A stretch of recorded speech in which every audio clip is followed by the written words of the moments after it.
오늘 저희들 함께 보실 하나님의 말씀은 민수기 22장 31절에서 41절입니다. 민수기 22장 31절에서 41절 제가 봉독해 올리겠습니다. 그때 여호와께서 발람의 눈을 밝히시매 여호와의 사자가 손에 칼을 빼들고 길에 선 것을 그가 보고 머리를 숙이고 엎드리니 여호와의 사자가 그에게 이르되 너는 어찌하여 내 나귀를 이같이 3번 때렸느냐. 보라, 내 앞에서 내 길이 사악함으로 내가 너를 막으려고 나왔더니 나귀가 나를 보고 이같이 3번을 돌이켜 내 앞에서 피하였느니라. 나귀가 만일 돌이켜 나를 피하지 아니하였다면 내가 벌써 너를 죽이고 나귀는 살렸으리라. 발람이 여호와의 사자에게 말하되 내가 범죄하였나이다. 당신이 나를 막으려고 길에 서신 줄을 내가 알지 못하나이다. 당신이 이를 기뻐하지 아니하시면 나는 돌아가겠나이다. 여호와의 사자가 발람에게 이르되 그 사람들과 함께 가라. 내가 내게 이르는 말만 말할지니라. 발람이 발랍의 고관들과 함께 가니라. 발락은 발람이 온다함을 듣고 모압 변경의 끝 아르논가에 있는 성읍까지 가서 그를 영접하고 발락은 발람에게 이르되 내가 특별히 사람을 보내어 그대를 부르지 아니하였느냐. 그대가 어찌 내게 오지 아니하였느냐. 내가 어찌 그대를 높여 존귀하게 하지 못하겠느냐. 발람이 발락이 이르되 내가 오기는 하였으나 무엇을 말할 능력이 있으리까. 하나님이 내 입에 주시는 말씀 그것을 말할 뿐이니라. 발람이 발락과 동행하여 기럇 후솥에 이르러서는 발락이 소와 양을 잡아 발람과 그와 함께한 고관들을 대접하였더라. 아침에 발락이 발람과 함께하고 그를 인도하여 발락의 산당에 오르매 발람이 거기서 이스라엘 백성의 진 끝까지 보니라. 발람이 유혹된 이유는 물질적인 풍요로움, 명예로운 지위를 높여주고 또 권세를 주겠다는 말 때문이었습니다. 물질과 명예의 유혹은 인간의 양심과 통찰력이 무뎌지게 하고 동시에 약속에 대한 이 책임감을 느끼지 못하게 합니다. 발람의 행동, 믿는 사람과 비슷합니다. 하지만 발람의 마음은 물질의 유혹에 이미 넘어갔습니다.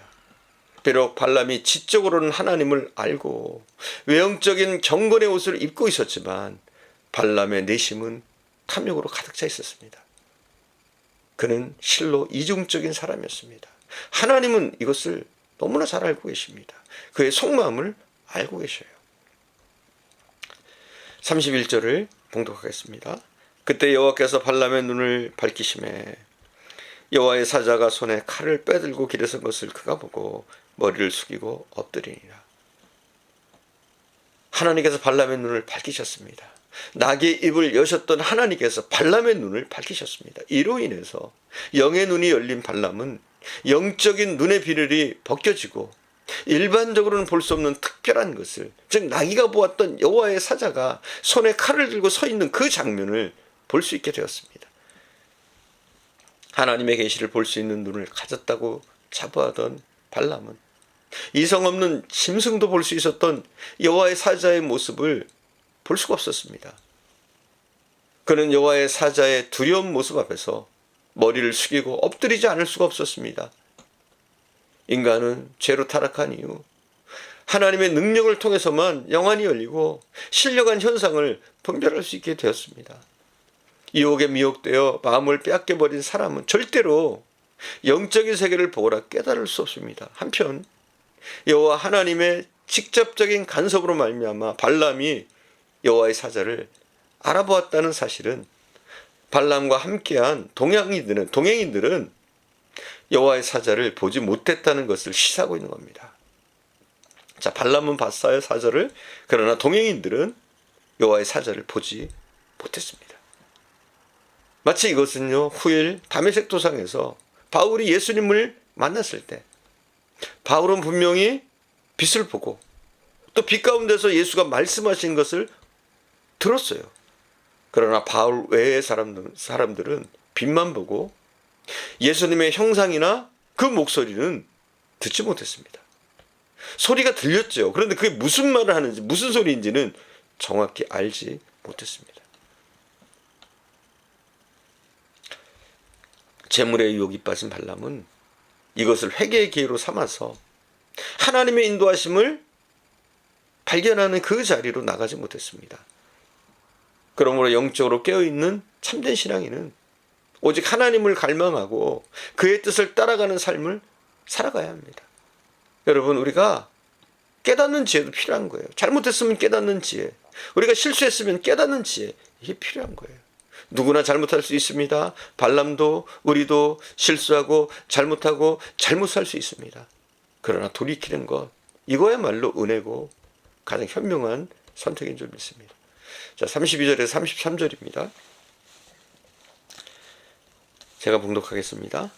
여호와의 사자가 그에게 이르되 넌 어찌하여 내 나귀를 이같이 3번 때렸느냐. 보라, 내 앞에서 내 길이 사악함으로 내가 너를 막으려고 나왔더니 나귀가 나를 보고 이같이 3번을 돌이켜 내 앞에서 피하였느니라. 나귀가 만일 돌이켜 나를 피하지 아니하였다면 내가 벌써 너를 죽이고 나귀는 살렸으리라.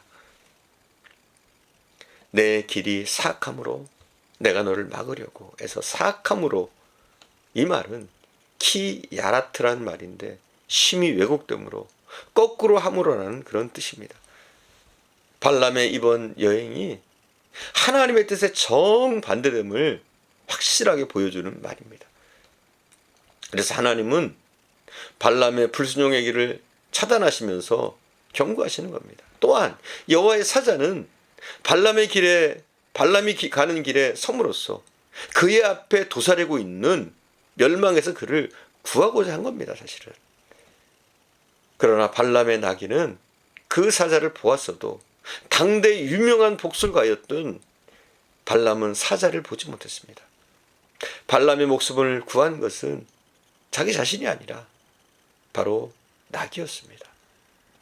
죄와 불경건한 삶을 사는 사람은 그래서 영안이 어두워지면 하나님의 도우심을 스스로 분별할 수도, 하나님의 도우심을 깨달을 수도, 알 수도 없습니다. 중요한 것인데요, 그럼에도 불구하고 하나님은 간섭하십니다. 그럼에도 불구하고 하나님은 간섭하심으로 멸망의 길로 치닫는 인생을 멸망의 길에서 돌이킬 수 있도록 또 기회를 주십니다.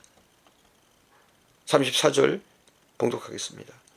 발람이 여호와의 사자에게 말하되 내가 범죄하였나이다. 당신이 나를 막으려고 길에 서신 줄을 내가 알지 못하였나이다. 당신이 이를 기뻐하지 아니하시면 나는 돌아가겠나이다. 내가 범죄하였나이다. 내가 알지 못하였나이다. 이렇게 고백합니다. 본문에 범죄에서 죄라는 이 단어는 히브리어 하타라는 단어인데 표적에서 빗나가다, 발을 잘못 디다, 길을 잃다, 이런 뜻입니다. 즉 죄가 무엇인지를 보여주는 거예요. 하나님 앞에 죄는 무엇이냐? 하나님의 기준을 벗어나는 거예요. 하나님의 관역을 벗어나는 거예요. 이게 죄란 말이에요. 아무리 내가 옳다고 생각되어도 하나님 뜻에서 벗어나면 이게 죄가 되는 겁니다. 실제로 발람은 재물에 더 관심을 가졌습니다. 그의 삶의 목표와 행동은 하나님의 뜻에서 빗나간 죄였습니다. 그러나 여기서 발람은 자신의 여호와의 뜻과 그 길을 고의로 거역한 것을 자신의 범죄로 고백하지 않습니다. 그러니까 쉽게 얘기해서 여호와의 뜻을 그가 거역한 것에 대해서 이것이 자신의 범죄라고 고백하지 않아요. 그는 무엇을 죄로 고백하느냐? 단순히 그가 길에 서 있던 여호와의 사자를 알아보지 못한 것, 그리고 자신이 나귀를 때린 것, 이것을 자신의 범죄로 말하고 있습니다.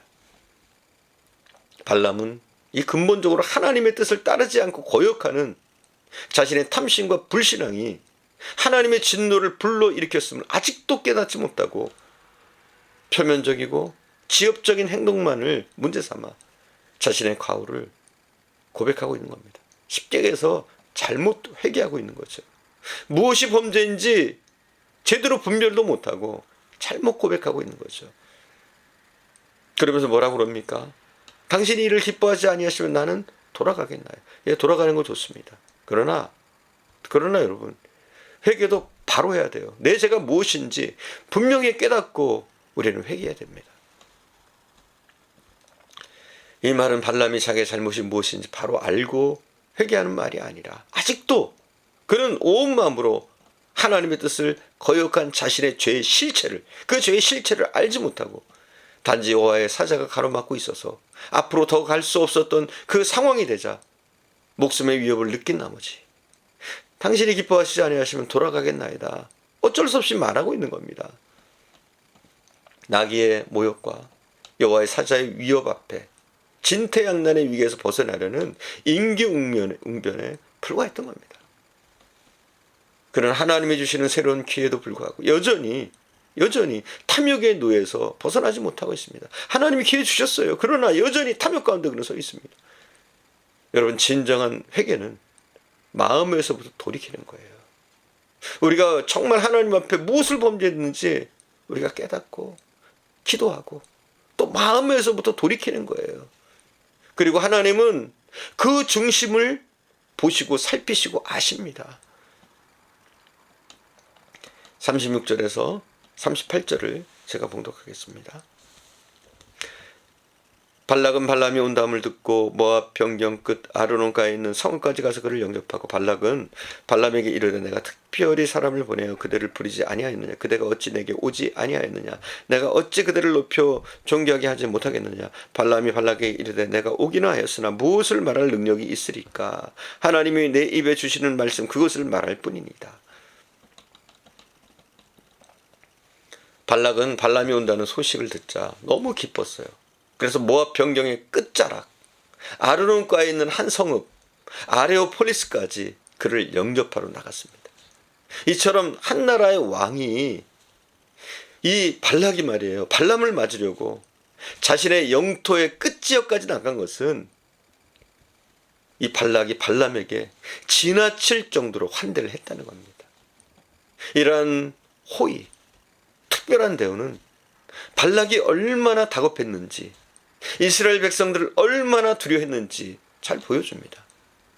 그는 발람을 초청함으로 이스라엘을 물리칠 수 있을 것이라고 확신을 했습니다. 그러나 자신의 그릇된 뜻을 이루기 위한 모든 행동은 하나님 보시기에 악하고 어리석을 뿐입니다.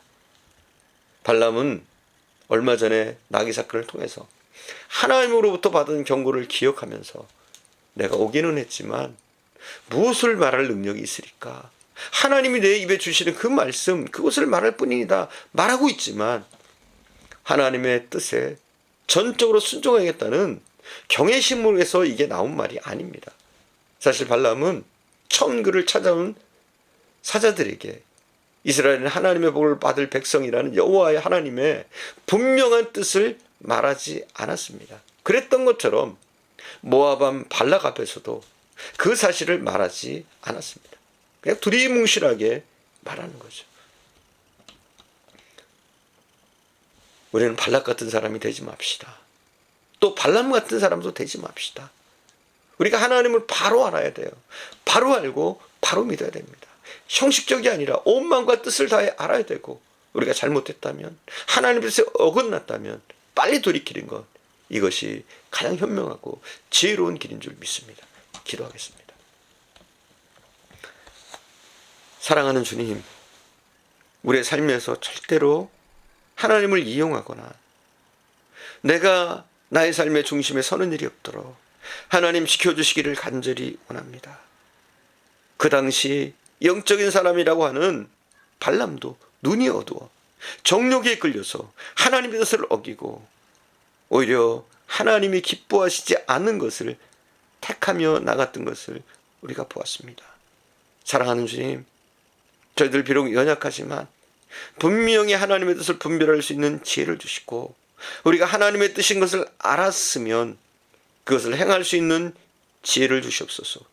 혹이라도 우리가 잘못했다면, 하나님의 뜻대로 살지 못했다면 빨리 돌이킬 수 있는 지혜도 주셔서 우리가 온전히 회개함으로, 우리의 잘못을 깨닫고 회개함으로 하나님께서 주신 새로운 기회들을 누리며 우리가 더욱더 회복되는 역사가 우리들에게 나타나게 하시기를 원합니다. 우리 하나님 영원히 우리와 함께 하실 것을 믿사옵고 우리 구주 예수님의 이름으로 기도드립니다. 아멘.